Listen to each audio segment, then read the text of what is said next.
Bonjour, ici Daniel Dargy, ingénieur de chez Construction Daniel Dargy. Aujourd'hui, je désire vous parler du thème de maison conteneur. Alors, il s'agit d'une demande que j'ai reçue d'un de mes clients qui désire construire quelques maisons, des maisons à faible revenu, pour un pays là, à l'extérieur du Canada, plus spécifiquement en Haïti. Donc, on sait qu'il y a eu, il y a quelques années, des tremblements de terre, plusieurs désastres. Il y a plusieurs familles qui vivent en faible revenu, qui n'ont pas toujours les moyens de se construire une nouvelle maison euh, en bloc de béton, là, en bloc de ciment armé. Et c'est assez coûteux, ça prend du temps. Donc, j'ai proposé aux clients de travailler sur un prototype de maison conteneur. Alors, c'est ce qu'on fait présentement et je veux, même s'il n'est pas terminé, là, je veux vous présenter en même temps un de mes stagiaires qui est originaire de Haïti. Donc, ça tombe bien parce que le projet traite d'un projet en Haïti. Donc, c'est un stagiaire qui a fait son cours ici en dessin du bâtiment à Montréal pour apprendre là, comment les rudiments du bâtiment, mais plus spécifiquement dans le domaine de la construction ici au Québec, au Canada. Mais étant donné qu'il est originaire de Haïti, ben, je lui ai demandé donc, comment ça se construit là-bas. Plusieurs questions auparavant, avant de commencer le projet. Il m'a raconté un peu la vie là-bas, puis c'est ce qu'il va faire présentement. Là, il va expliquer un petit peu plus la vie là-bas. Et puis ensuite, ben, on va rentrer un petit peu plus dans le vif du sujet. Et Jean, je vous le présente tout de suite. Bonjour Jean. Bonjour. Donc, bonjour Jean. Je vais juste m'asseoir avec toi un petit peu ici à côté. Pour être au même niveau, ça va aller mieux. Donc, Jean, ça fait déjà une semaine que tu es ici. Puis, tout de suite, là, ça a été le premier projet que je t'ai proposé. Ça va faire 2 semaines. Ça va faire 2 semaines aujourd'hui. Bien, je veux dire bientôt, là, la fin de cette semaine. La semaine passée, c'était une semaine. Donc, je t'ai proposé déjà, lorsque tu es arrivé, de travailler sur un projet qu'on a reçu, une demande que j'ai reçue là, pour de petites maisons. Et puis, je t'en ai parlé, puis lui, ben, il m'a dit peut-être que c'est une bonne idée. Alors, ce qu'on a fait, c'est qu'on était voir un fabricant, celui qui transforme des conteneurs ici, là, pour en faire toutes sortes de choses ici à Montréal. Et on a demandé la permission pour prendre des mesures sur place afin de voir comment on peut adapter ça au marché là-bas, là, en Haïti, pour le projet plus spécifiquement de conteneurs. Alors, peux-tu me parler un peu qu'est-ce que tu as fait comme plan jusqu'à maintenant? Peut-être me les montrer. Oui, je peux vous montrer. Donc, on va s'approcher ici. Là, j'ai été directement vers l'entreprise de containers qui envoie des containers. Oui. J'ai fait des relevés. J'ai pris des photos. Vous pouvez voir les photos que j'ai prises. OK. Peux-tu les monter à un moment? Comme ça, oui. Je ne sais pas si vous voyez. Ah, OK. Tu peux les approcher un petit peu plus. OK, oui. Ah, c'est bien. Pour OK. présenter au client. Pour présenter au client. Toujours dans le but de présenter au client. Pour voir un peu comment sont faits en fait, les containers à l'intérieur et à l'extérieur. C'est bien. C'est une très bonne idée. Donc, ça permet d'avoir une bonne vue un peu générale de comment c'est fait. Ouais. Ensuite? Après, en fonction des mesures, des relevés que j'ai fait sur les bennes, j'ai pu dessiner un plan d'élévation. L'approcher un petit peu plus. Merci. Approche-le plus. OK. Là, c'est des différentes vues d'élévation. Oui. De tous les côtés. De tous les côtés. Avec les mesures. Avec les mesures que j'ai prises quand j'ai été faire le relevé. OK. Ça, c'est la deuxième page. Ça, c'est la deuxième page. Ça, c'est la vue en plan. Alors, approche-le, s'il vous plaît. OK. C'est le relevé représenté. Ça, c'est la représentation du relevé. OK. Donc, tu as pris un conteneur. Un conteneur. Tu en as servi comme modèle. Modèle, oui. Pour vraiment le décortiquer, là, pour avoir des mesures de base. Oui, après... Donc là, ce qu'on a fait présentement... C'est ça, en fait. Il y a une particularité aussi, je crois, là, nous, ici, au Québec, on a des problèmes de froid. De froid. Mais là-bas, c'est le contraire. C'est le contraire. Après, je peux voir sur le plan, j'ai fait j'ai fait une vue de détail pour Peux-tu l'approcher un petit peu plus? Pour Oui. voir en fait l'épaisseur du mur qui est en métal parce que c'est une benne, la benne est en métal. Oui. Et là-bas, c'est pas comme au Québec. Au Québec, il fait super froid et là-bas, c'est chaud.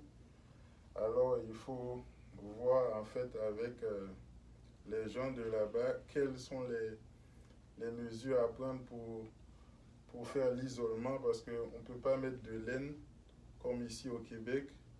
Peut-être qu'il y a un autre moyen pour isoler. Pourquoi qu'on ne peut pas prendre de laine là-bas? Parce que le laine, on ne va pas le trouver là-bas. Ça coûte cher aussi, il fait venir ça. Ça coûte cher de faire venir du Canada là-bas parce que c'est très cher en fruits et les frais. Bon. Donc, et puis, tu veux utiliser des matériaux qui sont naturels. Naturels et qu'on peut trouver facilement. C'est ça. Donc, l'idée, c'était justement d'essayer de garder l'air frais à l'intérieur, hein, pour pas que le soleil tape directement sur le métal et ça fasse comme une bouilloire pour que les gens se ramassent avec beaucoup de chaleur à l'intérieur. Donc, il va nécessairement avoir besoin en avant du métal de construire parce qu'on ne peut pas isoler de par l'intérieur trop parce qu'on perd l'espace. Hein. Les containers, c'est limité. Donc, il faut essayer d'isoler vers l'extérieur. Et pour ça, ben oui, peut-être que même une solution, tu peux t'approcher un petit peu plus ici, s'il vous plaît. Donc, peut-être une solution, ça va être ou bien fabriquer les premiers conteneurs ici pour au moins expliquer comment c'est fait pour les expédier. Mais après, on pourra faire des travaux là-bas. Hein? Oui, on pourra le faire directement là-bas. Faire par exemple, ici, là, on peut voir un peu comment c'est fait. Approche-le, s'il vous plaît, parce qu'on ne voit pas bien ici à l'écran. C'est fait un peu comme ça. Là. Oui. Donc, il y a un léger isolement à l'intérieur pour une finition lisse, pour mettre le gyps. Oui. Avant de mettre le gyps, on peut le finir là-bas pour mettre l'isolement parce que c'est plus là-bas qu'on va trouver l'isolement naturel à mettre. L'isolement vers l'extérieur. Vers l'extérieur, oui. Parce qu'il va y avoir quand même... à l'intérieur, on veut installer l'électricité, la plomberie, des choses à l'intérieur des murs. Donc, il nous faut quand même une cloison intérieure qui puisse permettre de mettre un gyps, qui peut permettre de passer des fils, qui puisse permettre de passer la plomberie ou certaines autres choses pour cacher, là, pour que ça ne soit pas à la vue. Tu peux t'approcher un petit peu ici. Donc, c'est toutes des choses à considérer. Donc, là, on est quand même à l'étape première là, de construire un prototype. Puis, suite à ça, là, tu vas rencontrer le client bientôt. Oui, bientôt, c'est un prêtre. Et bientôt, je vais le rencontrer pour expliquer ce que j'ai fait. Tu peux parler ici à l'écran, regardez ici. Oui. Et en fonction de ce que je lui présente, après, il peut faire des modifications après par rapport au climat, tout ce qu'il faut changer. C'est ça. Ouais. Donc là, la première étape, ça a été de faire un prototype de base, là, qui est une maison avec les mesures, là, une petite unité, là, un module. Et puis suite à ça, bien, on va joindre plusieurs conteneurs ensemble afin de faire une cuisine, une salle à dîner, des chambres. Peux-tu nous parler un peu de comment vivent les gens là-bas? Quelle sorte l'architecture, du point de vue architectural, comment ça fonctionne là, dans une maison? Et là-bas, c'est surtout les maisons sont... En fait, en fonction des moyens des gens, les maisons sont en bois à la campagne. Et ceux qui ont plus de moyens, c'est surtout les constructions en bloc avec le ferraille, la fondation, porec et une dalle. Il n'y a pas de charpente en bois. OK. Et aussi, c'est en fonction de la grandeur. Parfois, quand c'est une grande chambre, il peut prendre plusieurs personnes dorment dans la même chambre. OK, donc il y a plusieurs lits. Il y a peut-être 3 lits, 4 lits. OK. Et aussi, concernant la cuisine, par rapport à ici, la cuisine est souvent à l'extérieur. Donc la cuisine, c'est ce qu'on cuisine, là. C'est vraiment pas l'endroit où on s'assoit pour manger, là. Non, non. La cuisine est souvent à l'extérieur, les toilettes aussi sont souvent à l'extérieur et à l'intérieur aussi. Donc les gens vont sortir de la maison pour aller aux toilettes ou encore pour aller cuisiner. Cuisiner, oui. OK. Donc, c'est comme un genre de... quelque chose adjacent à la maison, une petite unité. Parce qu'il y a des problèmes, il peut y avoir des problèmes. Il y a souvent les toilettes à l'intérieur, mais comme il y a des problèmes de coupures d'eau, des problèmes c'est pas aussi développé qu'ici, là, que toutes les toilettes sont équipées pour recevoir l'eau. Et aussi, quand il y a toujours une toilette de secours à l'extérieur, que les gens font fouiller pour créer une toilette un peu spéciale, là. Et en fonction de ça, ils ont des toilettes. Bon. Donc, c'est toutes des choses à considérer du point de vue architectural, parce que c'est une autre façon de vivre, c'est d'autres moyens financiers, c'est une autre culture, c'est des réalités aussi économiques, où trouver les matériaux. Il y a plusieurs considérations à prendre en ligne de compte avant de faire un projet. Il ne faut pas faire un projet comme nous, on est habitué à vivre. Même, on peut amener des bonnes idées innovatrices, mais il faut faire attention aux réalités afin que ce soit un projet viable. Oui. C'est ça. Oui, c'est ça. Donc là, présentement, tu as déjà fait ces 3 petits plans-là qui servent de base et éventuellement, après avoir rencontré ton client, tu vas regarder avec lui ses besoins, combien de chambres, toutes ces choses-là. Oui, il va me dire ce qu'il veut exactement, quelles sont les modifications à faire. Parce qu'il y a un terrain aussi, il y a des dimensions, donc il faut respecter. Hein? C'est tout ça. Oui.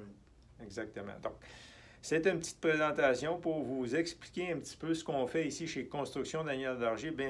Bien sûr, je fais des inspections de bâtiments, de structures, des plans d'agrandissement, des plans de maisons neuves, toutes sortes de projets. Jean m'accompagne durant son stage dans plusieurs inspections. On a vu encore ce matin, on était à une inspection de bâtiment avant l'achat. Une cliente qui a désiré savoir si c'est un bon achat. Donc, oui, on fait des inspections, mais aussi on travaille sur des projets spéciaux, un peu comme ici, là, les maisons conteneurs. Donc, merci beaucoup, Jean, de tes explications et de ta participation. De rien. On te souhaite une bonne fin de stage. Il te reste encore 2 semaines. 2 semaines, oui. 2 semaines de stage, ça va bien. Donc, on vous salue ici. Je suis Daniel Dargy avec Jean. On vous salue de chez Construction Daniel Dargy. Vous pouvez voir plusieurs de ces vidéos-là sur le site web ingénieurstructurebâtiment.com ainsi que sur Facebook de Construction Daniel Dargy et également en cherchant sur YouTube Daniel Dargy, ingénieur. Merci. Donc, merci. Au revoir. À la prochaine. À la prochaine.